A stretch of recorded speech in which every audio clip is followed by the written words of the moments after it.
गंगा जी के जल से यज्ञ का तर्पण के द्वारा उनका जो है आज्ञा देना और ब्रह्मा जी का यह सब करके अपने नगर को जाना। फिर ब्रह्मा जी ने देखा कि ये सब हुआ तो इस बात को फिर ब्रह्मा जी जो है अपने नगर अर्थात जो है ब्रह्मलोक को चले गए। इस प्रकार से जो है सबको साथ में लेकर के उस भस्म को और 60,000 जो है पुरखों का उद्धार हो गया। और आगे चल करके देवता और दैत्य द्वारा जो है कहते हैं कि हे पुरुष राम, तुमने गंगा को भूतल पर लाने की पूरी प्रतिज्ञा पूर्ण कर ली और संसार में परम उत्तम यश की प्राप्ति हो गई। ये मत डालो पानी, वो लीक चूता है, लिकड़ा है उसमें से, कूलर में तो पानी निकलेगा, हाँ गिल्ला हो जाएगा। तो इस प्रकार से जो है गंगा जी का जल सदैव ही स्नान के योग्य होता है और तुम स्वयं भी इसमें स्नान करो और पवित्र होकर के पुण्य के फल को प्राप्त करो। हे जो है तुम्हारा जो है कल्याण हो। अब मैंने तीनों लोगों को मैं अपने लोक को जाऊंगा, तुम भी अपनी राजधानी को।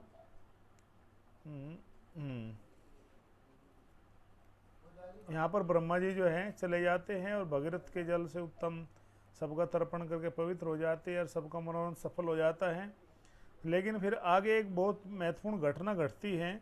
विश्वामित्र जी के बात सुनकर के रामचंद्र जी और लक्ष्मण जी बड़े आश्चर्य में पड़ गए कि ये कैसे हुआ। तब कहा कि हे ब्राह्मण, हे गुरुदेव, आपने गंगा जी के स्वर्ग से उतरने की जो पूरी जो कथा है, समुद्र में वो जल भर जाता है, यह उत्तम और अद्भुत कथा है। काम क्रोध आदि शत्रुओं को संताप देने वाले हे महर्षि, आपकी कही गई इस संपूर्ण कथा पर पूर्ण रूप से विचार करते हुए हम दोनों भाइयों की यह एक रात्रि एक क्षण के समय में बीत गई। अर्थात हमने जो रात्रि में देखा वो तुरंत ही सुनते ही पता नहीं लगा हमने कि कब हमने आपके मुख से कथा सुनी और कब जो है सुबह हो गई। अर्थात जो है ये पूरी रात्रि बीत गई, इतनी सुंदर आपकी कथा थी। और इस प्रकार से प्रातः काल उपस्थित होने पर जो है विश्वामित्र तथा अपने नित्य क्रम से निवृत्त हो गए और भगवान रामचंद्र जी के पास जाकर के कहता है कि हे राम, अब वो पूजनीय रात्रि चली गई है, तुमने योग्य सर्वोत्तम कथा मैंने जो तुम्हें सुनाई है, अब हम लोग जो है इन सरिताओं में श्रेष्ठ पुण्य सलीला तिरुपत गामनी अर्थात नदी गंगा जी के उस पार चलेंगे। अर्थात गंगा जी नदी के पास हम चलते हैं। यह सदा पुण्य में तत्पर रहने वाले ऋषियों की यह नाव उपस्थित है और इस पर सुखद आसन बिछा है। आप परम पूज्य महर्षि को और यहाँ उपस्थित सभी ऋषियों को भेजी हुई इस नाव यह बड़ी तीव्रता से यहाँ से चलना है। महर्षि रघुनंदन का यह वचन सुनकर विश्वामित्र जी पहले राम और लक्ष्मण जी को पार कराया और उसके पश्चात शंभी तट पर पहुँच करके उन्होंने वहाँ रहने वाले ऋषियों का सत्कार किया। फिर सब लोग गंगा जी के किनारे ठहर करके विशाला नामक पुरी की शोभा देखने लगे। वहाँ पर एक नगरी थी जिसका नाम विशाला था, उसकी शोभा फिर जो है देखने लगे, क्योंकि उस नगर की जो शोभा थी वो देखते ही बनती थी। अर्थात उसकी शोभा परम शोभायमानम थी। और विश्वामित्र जी के साथ परम भगवान रामचंद्र जी भी जो है बहुत प्रसन्न हुए उस नगर की उस सुंदर अद्भुत शोभा को देख करके। और जी ऐसा लग रहा था, कहते हैं कि जब मुनि विश्वामित्र जी जो है इस नगरी में प्रवेश किया तो ये स्वर्ग के समान लग रही थी, सुंदर शोभा। उस समय परम बुद्धिमान राम ने हाथ जोड़कर उत्तम विशालापुरी के विषय में महामुनि विश्वामित्र से पूछा, कहा कि और कहते हैं कि हे महामुनि, आप कल्याण हो, मैं यह सुनना चाहता हूँ कि मैं इस विशाला में कौन सा राजवंश राज करता है और यह किसके लिए विख्यात है, ये मेरी उत्कंठा है, मेरी जिज्ञासा है। गुरुदेव इसको शांत करो। यह वचन सुनकर के मुनि श्रेष्ठ विश्वामित्र जी विशालापुरी के प्राचीन इतिहास का वर्णन करते हैं। कहते हैं कि हे राम, मैंने इंद्र के मुख से विशालापुरी के वैभव का जो है कथा सुनी है, मैं उसे बता रहा हूँ। इस देश में जो वृत्तांत घटित हुआ है वह तुम अच्छी तरह से मन लगा करके सुनो। कहते कि यह पहले सतयुग में दिति के पुत्र दैत्य बड़े बलवान थे। जो दिति है देवताओं राक्षसों की जो माँ है, और अदिति के परम धर्मात्मा पुत्र महाभाग देवता भी बड़े शक्तिशाली थे। यानी कि कश्यप ऋषि की दो पत्नियां हैं, एक का नाम दिति है, एक का नाम अदिति है। और दोनों के ही जो पुत्र थे बहुत बलवान थे, अर्थात देवता बलवान थे और राक्षसी बलवान थे। कहते हैं कि उन महात्मा दैत्य और देवताओं के मन में यह विचार हुआ कि हम कैसे अजर अमर और निरोग हो। दोनों के मन में आया कि हम जैसे संसार में रहते हमारे सब सुख दुख जो दुख है वो दूर हो जाए और हमारा स्वास्थ्य भी अच्छा, हम कैसे अच्छी तरह से जीवन जिए। और यह विचारशील देवता और दैत्यों की बुद्धि में यह बात आई कि हम लोग यदि अक्षीर सागर मंथन करें तो उसमें निश्चय ही अमृत का रस का पान होगा, अर्थात हमें अमृत मिल जाएगा।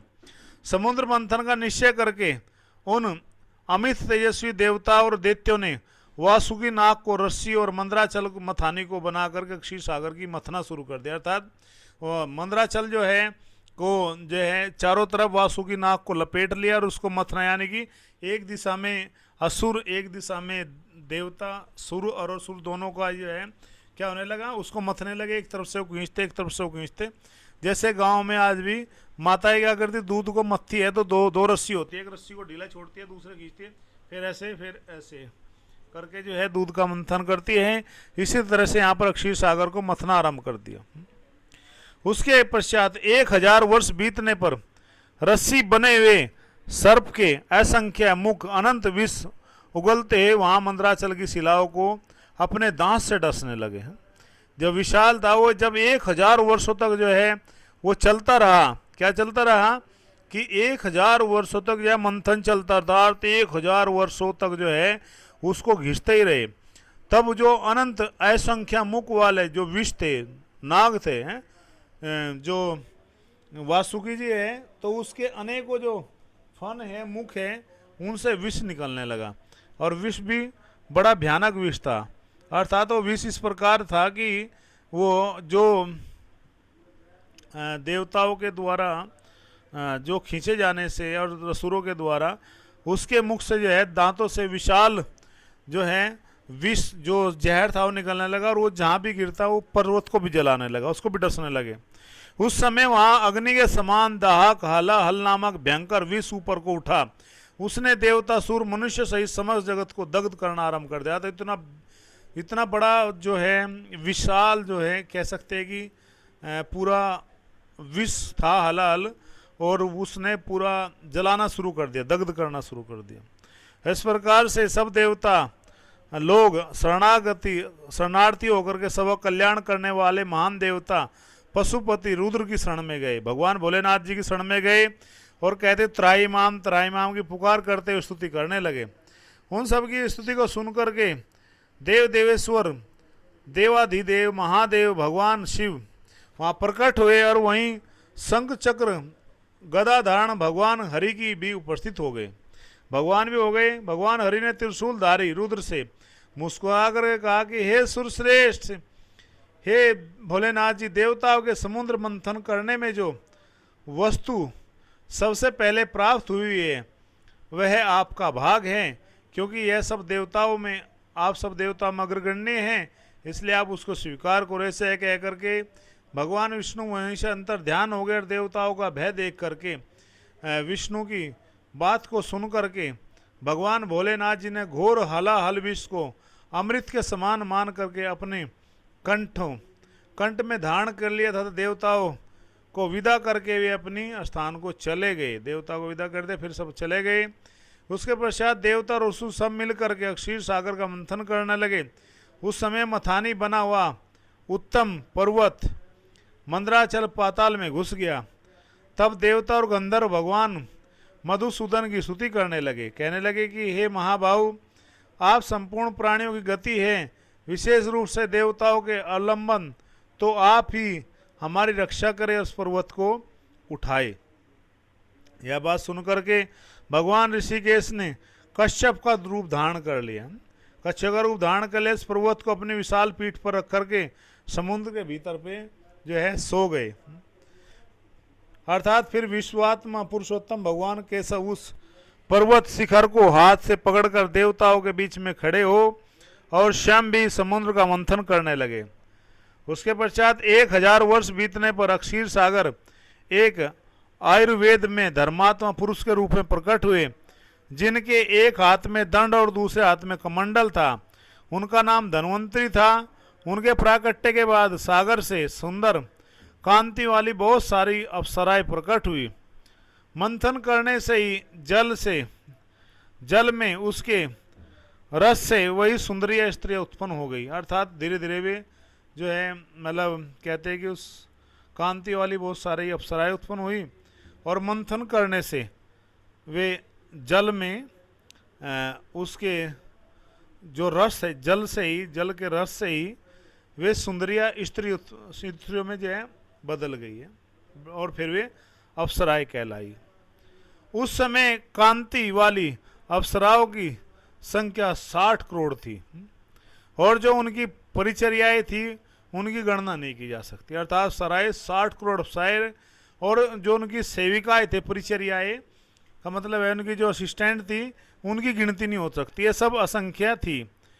उन अप्सराओं को समस्त सभी देवता दानव भी अपनी पत्नी रूप में ग्रहण न कर सके, इसलिए वे साधारण सामान्य मानी गई। और उसके पश्चात वरुण की कन्या जो वारुणी है, जो सुरा की अभिमानी देवी थी, प्रकट हुई और अपने को स्वीकार कहती है कि अपने को स्वीकार करने वाले पुरुष की खोज करने लगी। वहीं पर जो है ये वारुणी भी प्रकट हुई। अर्थात उसने देखा कि यहाँ पर कोई न कोई पुरुष होगा जो मुझसे विवाह कर लेगा। इस प्रकार दैत्यों ने उस वरुण कन्या सुरा को नहीं ग्रहण किया, परंतु अदिति के पुत्रों ने इस अनिंद सुंदरी को ग्रहण कर लिया। अर्थात उसका विवाह जो है देवताओं से हो गया। और इस प्रकार सुरा रहित होने के कारण ही दैत्य असुर कहलाए और सुरा सेवन के कारण ही अदिति के पुत्रों की सुर संज्ञा हुई। यहाँ पर जो है देवता जिनको वो मिल गई सुरा, तो वे सुर कहलाए। सुर मैंने देवता, और जो उस सुरा को प्राप्त नहीं कर पाए, उस वरिणी को, तो वे जो है असुर कहलाए बिना सुरा के। और वरिणी को ग्रहण करने से देवता अपने आप में हर्षित हुए, उत्फुल्लित हुए और आनंदमय हो गए। उसके पश्चात घोड़ों में उत्तम उच्च सर्वा नामक जो घोड़ा है, भागवत में भगवान की विभूति है। भगवत गीता में भगवान कहते हैं, हाँ ये अच्छा है कि आवाज़ सभी को आ रही है क्या? सब लोग बता सकते हैं। कोई ऐसा तो नहीं कि भाई आवाज़ ना आ रही हो। आप लिख सकते हैं, यस लिख सकते हैं। जो 9 लोग हैं वो वाई लिख करके भेज सकते हैं।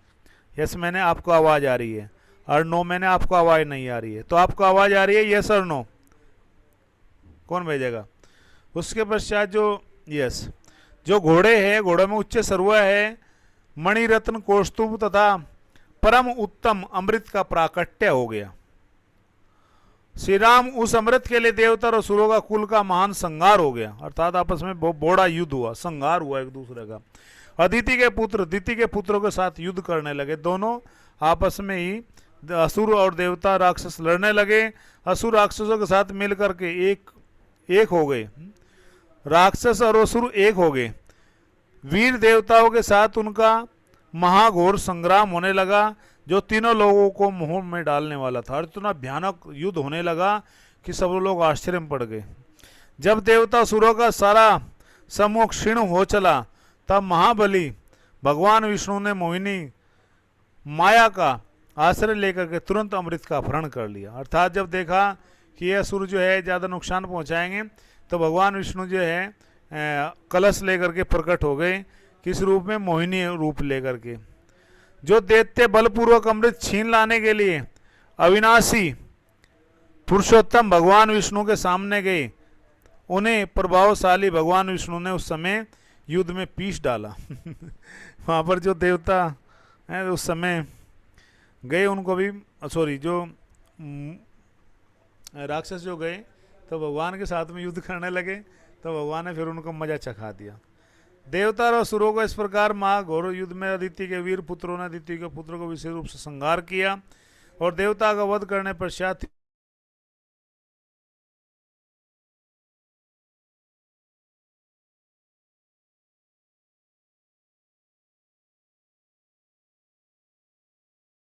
हरे कृष्ण।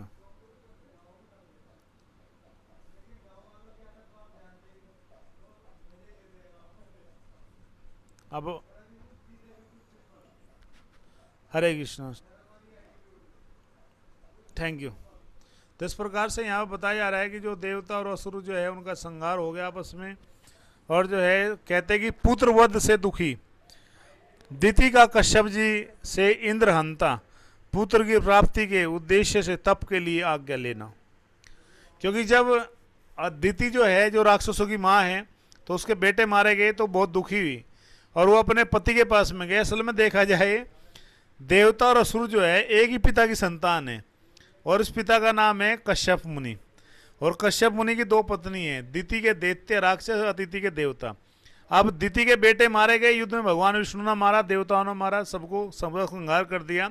तो बहुत दुखी हुई कि मेरे बेटे मारे गए। देखो स्त्री का कितना भयानक जो है द्वेष होता है। पता था मेरे बेटे गलत है, अपने पति से ही दूसरी